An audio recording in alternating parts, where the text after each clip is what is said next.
नमस्कार. आपण आज आंब्याच्या जवळपास 25 ते 30 वर्ष जुन्या बागेमध्ये आपण या ठिकाणी आलेलो आहोत. या बागेमध्ये ज्यावेळेस लागवड झाली त्यावेळेस वेगवेगळ्या जातींची लागवड या ठिकाणी करण्यात आली होती. त्यामध्ये काही चांगल्या जाती पण निवडल्या गेल्या आणि काही म्हणजे गरज नसणाऱ्या किंवा त्यावेळेस महत्त्वाच्या असणाऱ्या जातींची लागवड झाली. परंतु कालांतरानं कृषी विज्ञान केंद्राला आता केशर या प्रमुख पीक असणाऱ्या जातीची समजा गरज ही थोडीशी जास्त आहे. लोकांची मागणी पण या जातीकडे जास्त आहे. आणि मग अशा वेळेस या जुन्या ज्या बागा आहेत या जुन्या बागांमध्ये वेगवेगळे प्रादुर्भाव हे दिसून येत असतात. आणि मग याच्यापासून उत्पादकता हे या झाडांची कमी होते. काही झाडं ही 1 वर्षाआड फळ देणारी असतात, त्यामुळे त्याच्यामध्ये सुद्धा उत्पादकता जी आहे किंवा प्रतिवर्ष ही कमी निघत असते. यामुळं मग शेतकऱ्यांचं फार मोठ्या प्रमाणावर नुकसान होतं. नर्सरीधारकांना सुद्धा त्याच्यामध्ये झाड जुनं झाल्यानंतर हे जे आपण पाहतो आता ही जर काडी आपण या ठिकाणी पाहिली तर हा जो जोम आहे या काडीमधला ही या वर्षात वाढलेली किंवा या मागच्या सीझनमधली काडी आहे. तर या जुनी झाडं झाल्यानंतर या काडीमधला जोम हा कमी होतो आणि मग कलमीकरणासाठी सुद्धा या काड्या ज्या आहेत या काड्यांचा उपयोग होत नाही किंवा ते जोमदार काडी नसल्यामुळं दुसऱ्या काडीचा आपल्याला उपयोग करावा लागतो. आणि मग या झाडांपासून फक्त फळ घेणं हाच विषय या ठिकाणी होत असतो. आणि म्हणून मग या जुन्या झाडांचा जोम वाढवण्यासाठी मग आपल्याला या जुन्या झाडांचं नूतनीकरण करणं हे अत्यंत गरजेचं आहे. जसं की आता आपण या ठिकाणी हे झाड पाहतो आहोत, हे लोकल किंवा गावरान पद्धतीचं झाड आहे. परंतु याच्यावर सुद्धा आता आपण पाहत आहात की या खोडावर एक वेगवेगळ्या प्रकारचे रोगांचा प्रादुर्भाव हा याला दिसून येत आहे. त्यामध्ये बुरशी आहे, त्याचबरोबर त्याच्यानंतर खोडाळी आहे. त्या खोडाळीमुळे झालेला त्या ठिकाणी डोली पडल्यासारखा भाग झालेला आहे. त्यानंतर झाडाची साल फाटणं हाही भाग आहे. त्याचा मध्य गाभामध्ये छिद्र वेगवेगळे पडून ते हा पूर्णपणे याचा झाडाचा पण जोम हा त्या ठिकाणी कमी झालेला आहे. आणि म्हणून मग याचा उत्पादकता पण कमी येते आणि उत्पादन पण म्हणजे फळ जरी असलं तरी फळ लहान असतं किंवा कमी प्रमाणामध्ये फळधारणा होते. म्हणून मग या ज्या जुन्या झाडं आहेत या जुन्या झाडांचं सुद्धा नूतनीकरण जर आपण केलं तर त्याच्यामधला जोम वाढवण्याचं काम किंवा जोम निर्माण होण्याचं काम या ठिकाणी आपल्याला निर्माण करता येत असतं.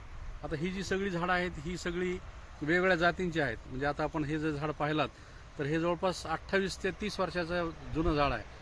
आणि या झाडामध्ये जी काय त्याचा म्हणजे काय म्हणता येईल त्याला व्याप्त केलेला जो परिसर आहे हा फार मोठा असल्यामुळं आणि एका झाडापासून मुळींपासून घेतलेला अन्न असल्यामुळं या वरची जी काडी आहे या काडीमध्ये सुद्धा जोम हा कमी असतो. आणि म्हणून मग हा जोम वाढवण्यासाठी किंवा ज्या जाती खराब आहेत किंवा गावरान आंबा आहे किंवा शेप्या आहे, गोटी आहे, ह्या ज्या जाती आहेत याच्यापासून आपल्याला चांगल्या प्रतीचं फळही मिळत नाही. आणि म्हणून मग या आंब्याची उत्पादकता जर आपल्याला बीड जिल्ह्यामध्ये किंवा महाराष्ट्रामध्ये जर वाढवायची असेल त्याचं जर कारण पाहिलं तर तुम्ही भारताची उत्पादकता ही खूप वेगळी आहे. वेगवेगळ्या राज्यांची उत्पादकता ही खूप वेगळी आहे. म्हणजे आंध्र प्रदेशमध्ये जर उदाहरण घेतलं तर आपण 10 ते 12 टन प्रति हेक्टर अशा प्रकारची उत्पादकता आहे. परंतु महाराष्ट्रामध्ये जर आपण पाहिलं तर महाराष्ट्रामध्ये आपली उत्पादकता ही फक्त 3 ते 4 टनापर्यंत बीड जिल्ह्याची उत्पादकता आहे आणि महाराष्ट्राची उत्पादकता ही 4 ते 5 टनापर्यंतची आहे. म्हणजे ही उत्पादकता वाढली गेली पाहिजे. आणि यासाठी जी काही 1 वर्षाआड फळ देणारी जी झाडं आहेत यांचं पण आपल्याला नूतनीकरण करून नियमित बहार धरणाऱ्या ज्या जाती आहेत जसं की बीड जिल्ह्यासाठी आपल्याकडं केसर आहे, त्यानंतर तोतापुरी आहे, नीलम आहे, मल्लिका आहे, या ज्या जाती आहेत या जातीची जर आपण कलमीकरण त्यामध्ये केलं तर ह्या नियमित येणाऱ्या ज्या जाती आहेत या नियमित जातीमुळं आपल्याला दरवर्षी उत्पादन त्याबद्दल मिळतं आणि आपण हे उत्पादन हे आपण चांगल्या पद्धतीने आपण घेऊ शकतो. जी झाडं आता आपण पाहिलेली आहेत त्याच्यामध्ये खरं म्हणजे आपण वेगवेगळ्या प्रकारचा प्रादुर्भाव या ठिकाणी झालेला आहे. तर अशी झाडं जी आहेत ही आपण नूतनीकरणामध्ये काढली गेली पाहिजेत किंवा जसं आपण आता म्हणलं की गावरान झाडं काढली गेली पाहिजेत. तर हे करत असताना किंवा जातीमध्ये रूपांतर करत असताना सुद्धा की आपण काय केलं पाहिजे की एक सर्वे आपण त्यामध्ये केला पाहिजे झाडांचा. आणि मग झाडांचा सर्वे करत असताना आपण पाहिलं पाहिजे की बा ह्या झाडावर नेमका प्रादुर्भाव काय आहे, हे कुठून झाड छाटलं गेलं पाहिजे, त्याचं एक थोडंसं गणित आपण हे केलं पाहिजे. आता या ठिकाणी जर समजा हे पूर्ण फाटा जर बघितलं तर हा प्रादुर्भावग्रस्त आहे आणि म्हणून मग याची खून करत असताना, सर्वे करत असताना याला एक मार्किंग करून घ्यायची आणि हे मार्किंग इथून कट करायचं आहे, अशा प्रकारचा निर्देश त्याच्यामध्ये आपण देऊ शकतो. त्याचबरोबर समजा हे जुनं झाड आहे, आता हे आंबा खराब आहे, तर मग अशा वेळेस आपल्याला या झाडावर सुद्धा कुठून कट करायचं आहे याची एक मार्किंग आपण हे भाग इथला खराब आहे, तर म्हणून मग याच्या खालून आपण याची मार्किंग ही केली गेली पाहिजे. आणि मग आपल्याला दुसऱ्या दिवशी किंवा नंतर आपण प्रत्येक झाड जिथं मार्किंग केलेलं आहे त्या ठिकाणाहून थोडासा तिरपा आकार ठेवून त्या ठिकाणी कट केलं गेलं पाहिजे. ते कट केल्यानंतर मग त्याच्यावर पावसाळा असल्यामुळं त्याच्यावर काही प्रादुर्भाव पण होऊ शकतो आणि म्हणून मग पाण्याचा थांबू शकता किंवा बुरशीजन्य रोगांचा प्रादुर्भाव होऊ शकतो.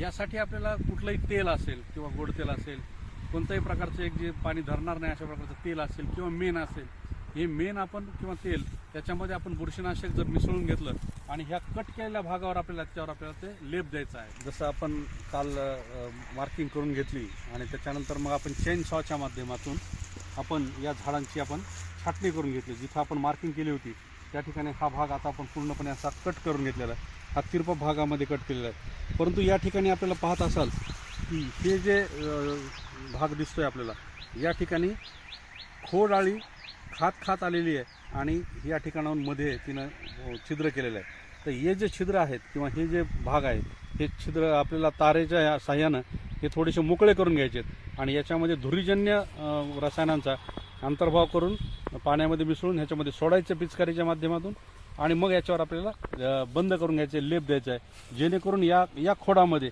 जिथपर्यंत ती आळी गेलेली असेल त्या आळी त्या ठिकाणी मरून जाईल आणि मग हे जे खोड आहे हे चांगल्या प्रकारे आपल्याला काम करू शकेल.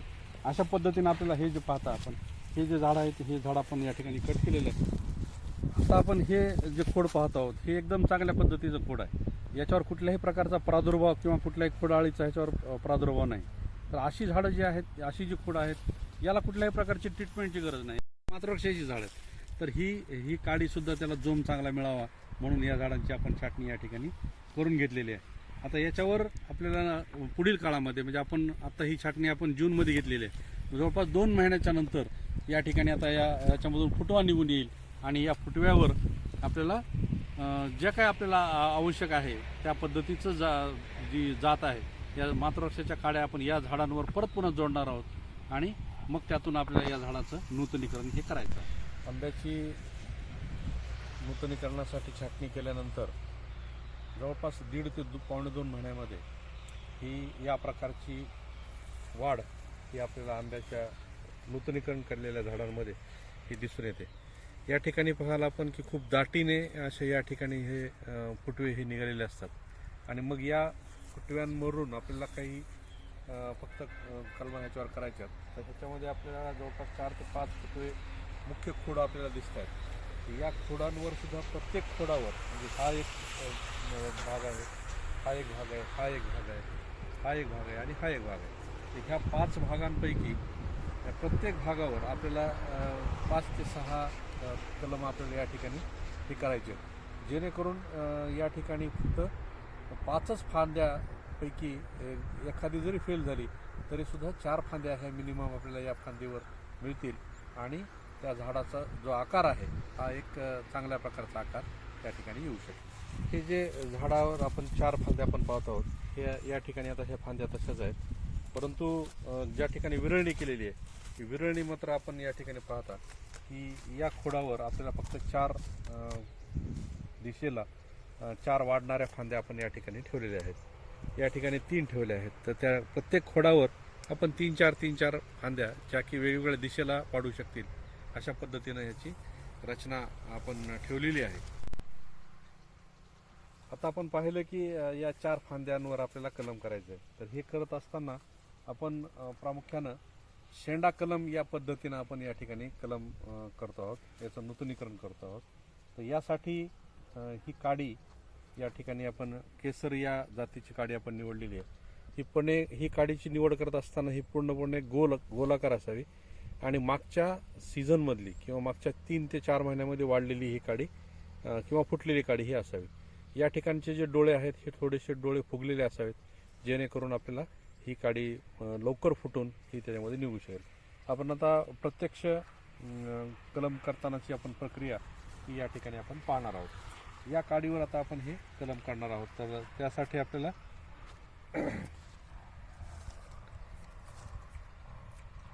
हा काप आपण या ठिकाणी घेतलाय, चाप घेतलाय दोन्ही बाजूनी त्या काडीवर, आणि ह्या चाप नंतर ही जी तयार झालेली काडी आहे तर या ठिकाणी आपण पाहू शकता की याचा जो खालचा भाग आहे हा एकदम पॉइंट एकदम पातळ कागदासारखा हा तयार झालेला आहे, आणि ह्याचा जो वाढ ही आहे ही पण आपल्याला दोन्ही बाजूनी स्लांटिंग केल्यासारखं दिसू शकेल. ही दोन्ही बाजूनी स्लांटिंग आहे आणि दोन्ही बाजूच्या ह्या ज्या साली आहेत ही इंटॅक्ट शेवटपर्यंत आहे. ही काडी आता आपण या काडीवर आपण या ठिकाणी बसवणार आहोत. तर त्यासाठी वरचा जो भाग आहे तो आपण अर्धापट पूर्णपणे काढून घेतलेला आहे आणि त्याच्यामध्ये उभा छेद देऊन आपण याच्यामध्ये ही काडी आपण आता बसवणार आहोत. तर ही बसवत असताना सुद्धा ती काडी पूर्णपणे ही बसेल याची काळजी आपल्याला घ्यायची. त्याचबरोबर या ठिकाणी आपण पाहाल की ही साल जी आहे ही दोन्ही बाजूची साल ही एकजीव होईल अशा पद्धतीनं पाहायचं आहे, जेणेकरून ही बाहेरची साल आणि ही मधली जी साल आहे काडीची, या दोन्हीची काडीची साल ही एकत्र येऊन त्या ठिकाणी आपल्याला बांधणी करणं हे गरजेचं आहे. तर आणि तरच याच्यातली जी आंतरसाल आहे ही आंतरसाल एकमेकाला चिटकली जाते आणि मग हे झाडांनी घेतलेलं अन्न या काडीद्वारे या नवीन कलम काडीला मिळतं आणि मग ही काडी या ठिकाणी फुटते. याची बांधणी आपण पाहूयात. बांधणी करत असताना दोन्ही बाजूची साल एकत्र येईल याची काळजी आपल्याला घ्यावी लागते. त्याच्यातली कुठल्याही प्रकारची हवा त्याच्यात राहणार नाही हे पण पाहिलं पाहिजे. आणि पावसाचं किंवा आणखीन इथलं कुठलं वगैरे पाणी जर आपण पडलं असेल, निसर्गात आपण याच्यामध्ये पडू शकतं, तर ते पाणी याच्यामध्ये जाणार नाही यासाठी आपल्याला ह्या प्लास्टिकचा उपयोग हा या ठिकाणी करावा लागतो. याद्वारे हे आपण आता जे प्लास्टिक आहे हे बांधून पूर्ण झालेलं आहे आणि आपण ही कलमीकरण या बाकीच्या काड्यांचं सुद्धा हे आपण या ठिकाणी करून घेणार आहोत. हे पूर्णपणे झाडावर आपण कलमीकरण केलेलं आहे. आता या कलम केलेल्या झाडावर सुद्धा आपण पाहता की ही जे खालच्या बाजूने जे जुन्या खोडावरले जे फुटवे आहेत हे फुटवे मात्र हे आपल्याला 100% नियमितपणे काढणं हे गरजेचं आहे. अन्यथा या झाडांनी घेतलेलं अन्न हे मुख्यतः या फुटव्यांकडेच वळलं जातं आणि मग त्या ठिकाणी मग या काडीची वाढ ही त्या ठिकाणी होत नाही किंवा ती काडी यशस्वी होत नाही. त्यामुळं ही नियमितपणे दर 1, 2, 4, 5 दिवसाला हे फुटवे काढणं हे आपल्याला अत्यंत गरजेचं आहे. या ठिकाणी पाहाल तुम्ही हे आता या कलमाला जवळपास 2 ते 3 दिवस झालेले आहेत. त्यावेळेस कलम करताना सुद्धा आपण काढलेले होते फुटवे, तरी सुद्धा या ठिकाणी आपण पाहत आहात की हे फुटवे पहा. हे फुटवे जे आहेत हे आपल्याला हे नियमितपणे काढून टाकणं हे आपल्याला गरजेचं आहे. हे अशा प्रकारचे जे फुटवे आहेत हे काढणं गरजेचं आहे. तर आणि तरच या काडीला जोम मिळू शकतो आणि मग ही काडी चांगल्या पद्धतीनं फुटू शकेल.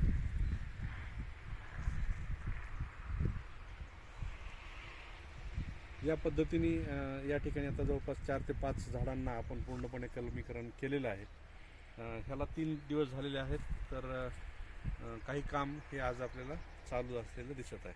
कलम केल्यानंतर त्याच्यावर बांधलेली जी पट्टी आहे ही पट्टी आपण 1 महिना 2 महिन्यामध्ये काढणं हे अत्यंत आवश्यक बाब आहे. जर ती पट्टी काढली गेली नाही तर मात्र आपल्याला त्याचं नुकसान सहन करावं लागतं. हे या चित्रामध्ये आपण या फोटोमध्ये पाहू शकता की ह्याच्यावरली पट्टी न काढल्यामुळं हे या ठिकाणी इथं कच बसली आणि हे कच बसल्यानंतर हे फाटा पूर्णपणे असा मोडून पडू शकतो. त्यामुळं हे जे पट्टी आहे हे पट्टी काढण्याचं काम सुद्धा आपल्याला वेळोवेळी हे करणं गरजेचं आहे. आपल्याला या कलमाच्या बाजूचे जे फुटवे आहेत हे आपण पाहू शकता. हे मुद्दाम या ठिकाणी ठेवलेले आहेत. हे फुटवे हे याच्यावर कलम केलेले नाही. त्यामुळं या फुटव्यांना ही अन्नपुरवठा हा कमी होतो आणि झाड हे या ओरिजिनल झाडाला अन्नपुरवठा जास्त करतं. म्हणून हे जे फुटवे आहेत हे आपल्याला हे असे पूर्णपणे काढून टाकणं हे गरजेचं असतं. मागच्या वेळेस आपण पाहिलं होतं की याच्यावर कलम केल्यानंतर त्याचे फुटवे आपल्याला दिसून येत आहेत. आता हे जे फुटवे आहेत हे या ठिकाणी आपण कलम केलेलं पाहिलेलं आहे. आता इथून निघालेला हा जो फुटवा आहे हा इतका पूर्णपणे वाढलेला आहे, परंतु ही जी फुटवा आहे ह्याची जी प्लास्टिक आहे ही प्लास्टिक आपल्याला काढणं हे गरजेचं आहे. तर या ठिकाणी जी मुख्य गाठ बसलेली असते शेवटला, या गाठीला फक्त आपल्याला काय करायचं आहे, ही कट करून घ्यायची आहे. आणि तुम्ही बघू शकता की ही एकदा गाठ या ठिकाणी सुटली की हे अतिशय सोप्या पद्धतीनं आपल्याला हे काढता येऊ शकतं. हे लगेच हे पूर्णपणे मोकळं होऊन जातं. त्याला फार वेळ लागत नाही, फक्त एक गाठ त्याच्यामध्ये सोडणं हे गरजेचं आहे.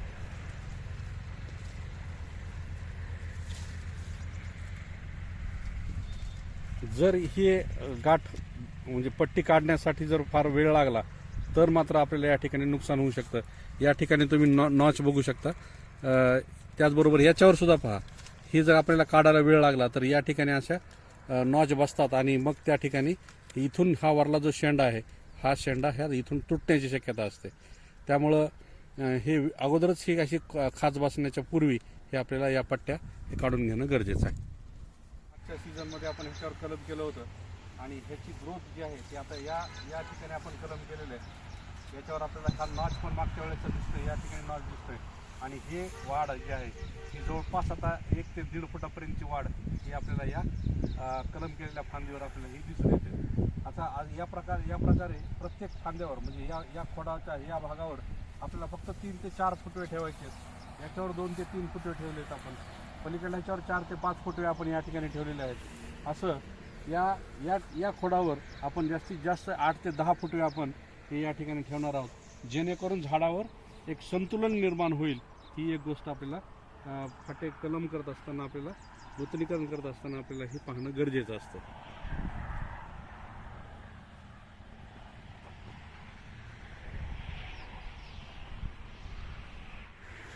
या ठिकाणी आपण पाहू शकता, मागच्या झाडावर आपण पाहिलं होतं की त्या फांद्या ज्या आहेत ते कलम केल्यानंतर 1 ते 1.5 फुटापर्यंत 1.25 फुटापर्यंत वाढलेल्या होत्या.